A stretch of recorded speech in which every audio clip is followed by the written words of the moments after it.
Hai semuanya, selamat datang di videonya Diera Natania. Dan hari ini sesuai dengan janji, gue mau spill semua tentang hair transplant gue. Untuk teman-teman yang belum tahu, jadi gue tuh sebenarnya baru aja melakukan tindakan hair transplant di Korea, tepatnya 3 minggu yang lalu sih.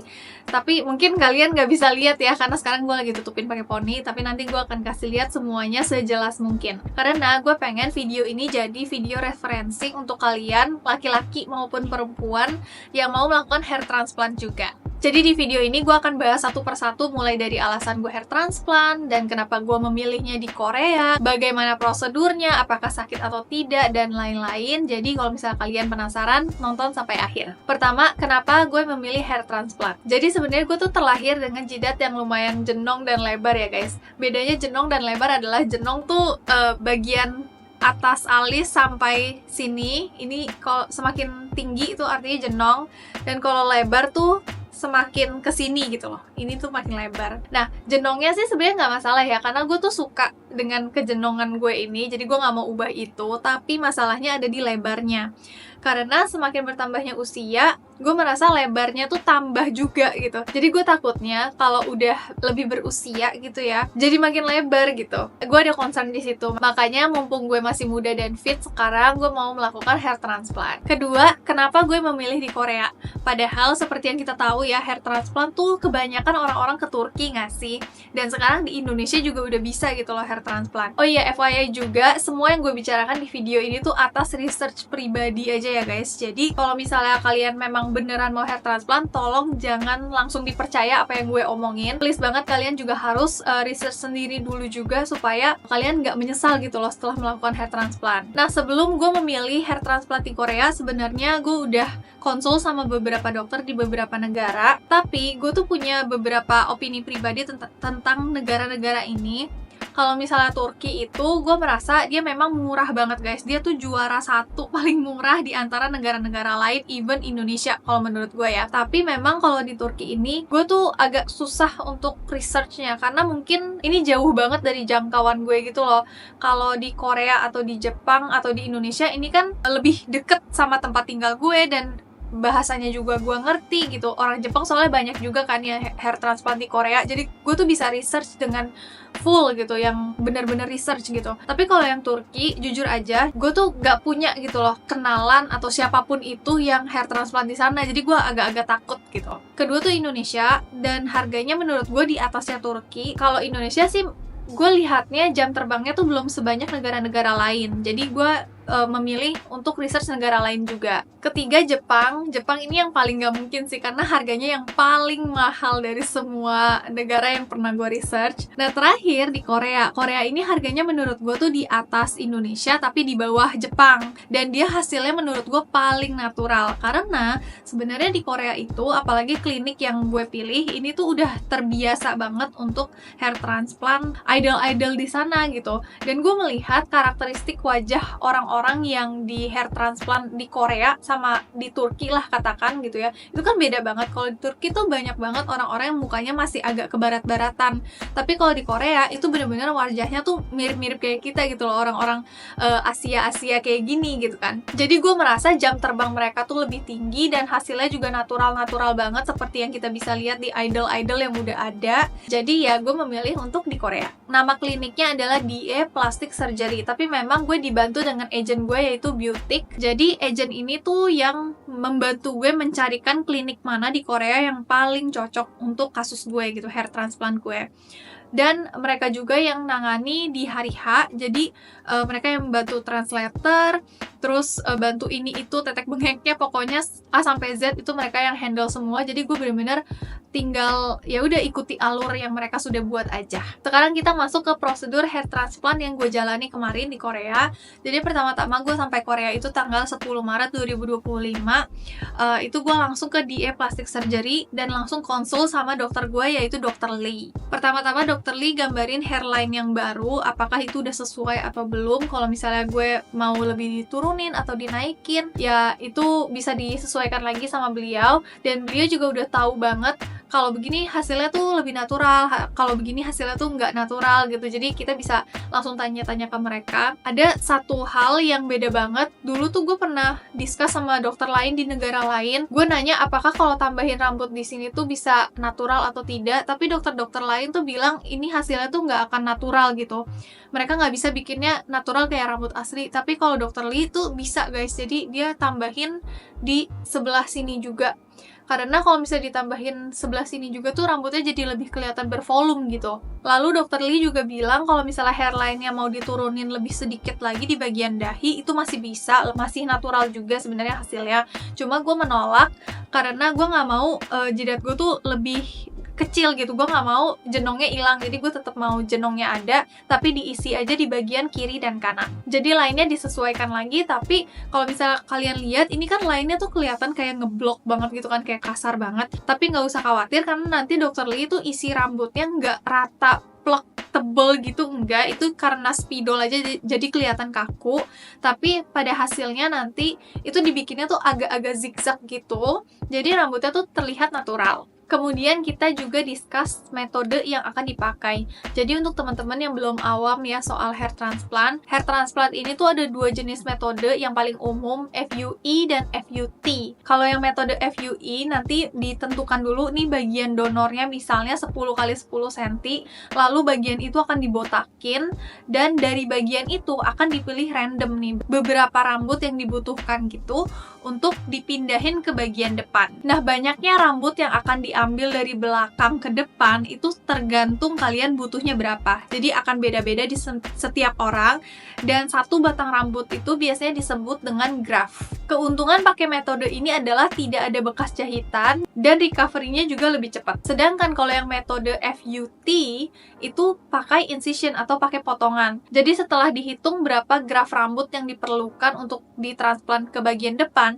ditentukan nih misalnya 10 kali 2 cm. Nah, ini tuh dipotong lalu dicopot gitu loh guys, kayak selotip gitu loh, dicopot, dan bagian atas dan bawahnya itu akan dijahit gitu. Lalu kulit beserta dengan rambut yang sudah diambil ini akan diambil bagian rambutnya aja dan dipindahkan ke bagian depan. Keuntungan dari metode ini yang gue tahu aja ya guys, tolong correct me if I'm wrong. Katanya kalau yang pakai FUT ini tuh graftnya lebih sehat, jadi kemungkinan untuk gagalnya tuh lebih kecil dan tidak dibotakin sama sekali. Makanya setelah prosedur, setelah tindakan pun bener-bener udah kayak normal lagi. Dan keuntungan yang satu lagi adalah sebenarnya metode ini tuh lebih murah guys, karena prosedurnya tuh lebih cepat. Tapi tentang ini akan gue jelaskan lagi nanti. Sedangkan kalau metode yang FUE ini prosedurnya tuh lebih panjang, jadi harganya biasanya lebih mahal juga. Nah, biasanya kalau untuk laki-laki kebanyakan pakai metode FUE karena banyak laki-laki yang rambutnya kan pendek ya.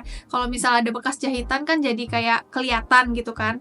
Makanya banyak laki-laki yang memilih metode FUE ini. Sedangkan kalau perempuan, karena rambut kita kan panjang, jadi kita bisa tutupi. Dan dari hasil discuss, ternyata gue tuh kayaknya lebih cocok ke metode FUT, jadi gue melakukan hair transplant ini dengan metode FUT. Kemudian di hari H tindakannya gue datang cuci muka, kumur-kumur, lalu digambar lagi oleh dokter Lee untuk meyakinkan apakah ini hairline udah bener-bener sesuai banget sama yang kita mau atau belum.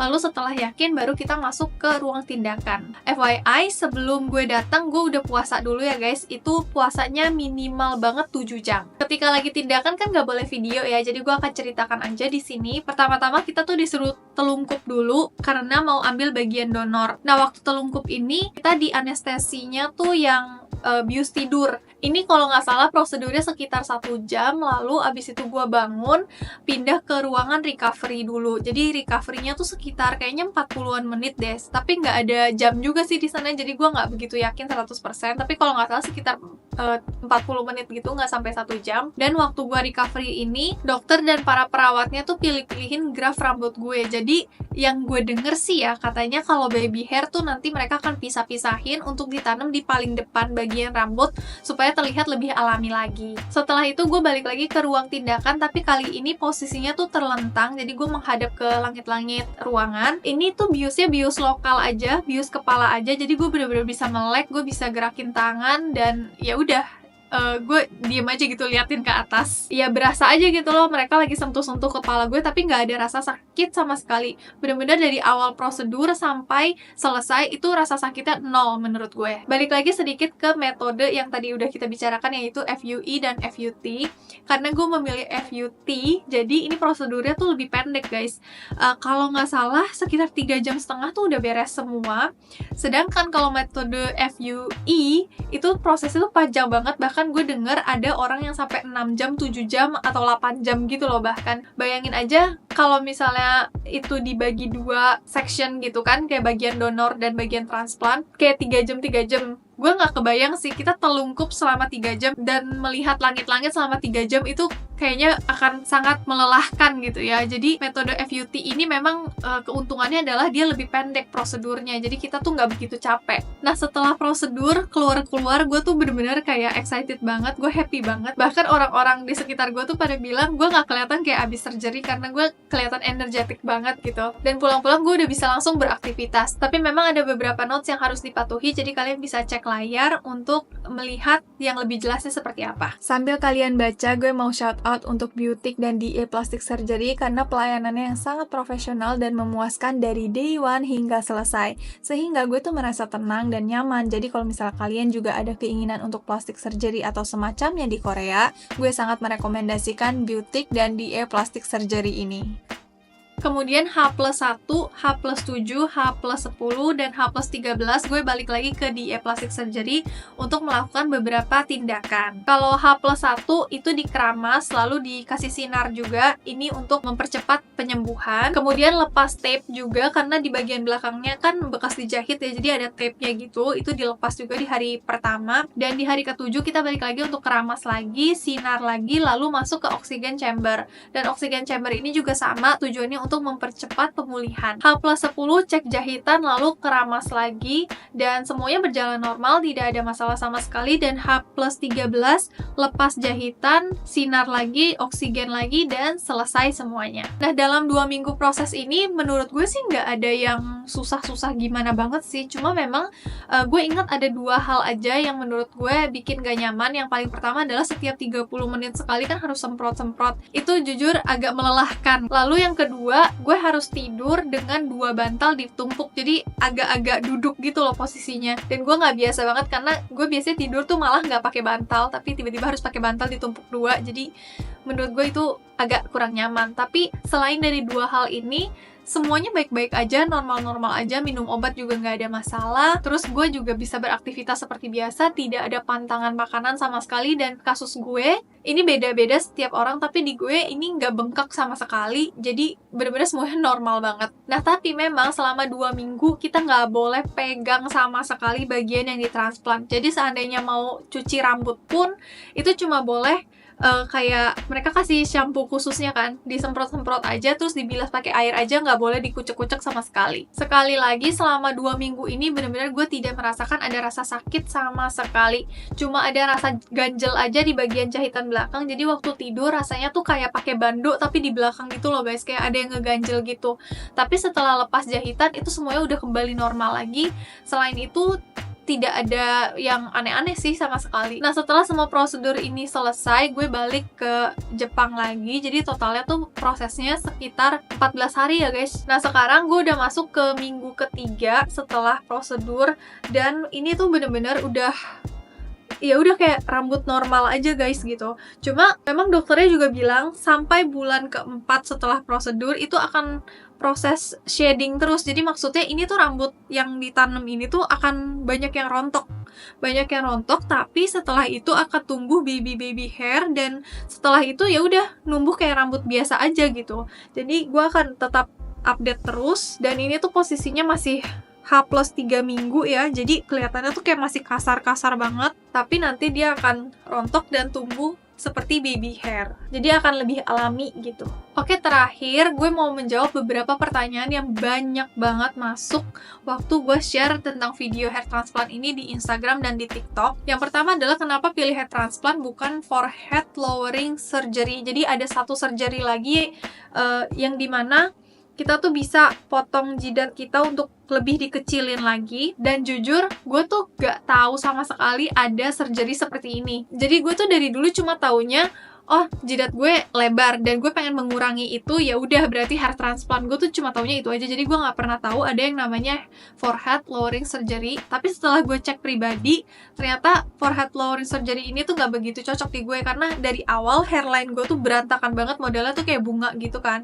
Jadi seandainya forehead lowering surgery, ya udah tetap aja bentuk bunga itu kan akan tetap ada, sedangkan gue tuh pengen benerin supaya dia agak lebih simetris juga gitu loh. Kedua, kenapa harus hair transplant? Kenapa nggak pakai treatment aja kayak treatment minoxidil apa segala macam gitu kan? Menurut pengalaman gue tuh udah sering banget gonta-ganti produk rambut ya, kayak produk-produk penumbuh rambut supaya rambutnya nggak rontok apa segala macam, tapi nggak bener-bener efektif gitu loh. Maksudnya iya bagus, tapi kalau nggak dipakai setiap hari bener-bener seterusnya kayak terus-terusan gitu, itu hasilnya nggak akan stay gitu. Sedangkan hair serum yang bener-bener bagus, yang hasilnya maksimal banget, itu satu botolnya aja tuh bisa 1 jutaan. Dan kalau gue pakai berulang-ulang kali seumur hidup gue, kayaknya sama aja kayak gue keluarin uang untuk hair transplant. Sedangkan hair transplant ini kan 1 kali untuk seumur hidup gitu loh. Dan bagian yang udah botak plontos gitu karena keturunan ya, karena keturunan itu tuh memang udah nggak bisa numbuh lagi guys. Mau kita mau pakai serum sebanyak apapun gitu, kayak itu udah nggak bisa numbuh lagi. Jadi selain hair transplant, gue nggak tahu sih apakah ada cara untuk menumbuhkan bagian yang sudah plontos. Rambut di bagian belakang yang sudah diambil untuk transplant itu bisa numbuh lagi atau enggak? Ini pertanyaan yang paling banyak sih sebenarnya.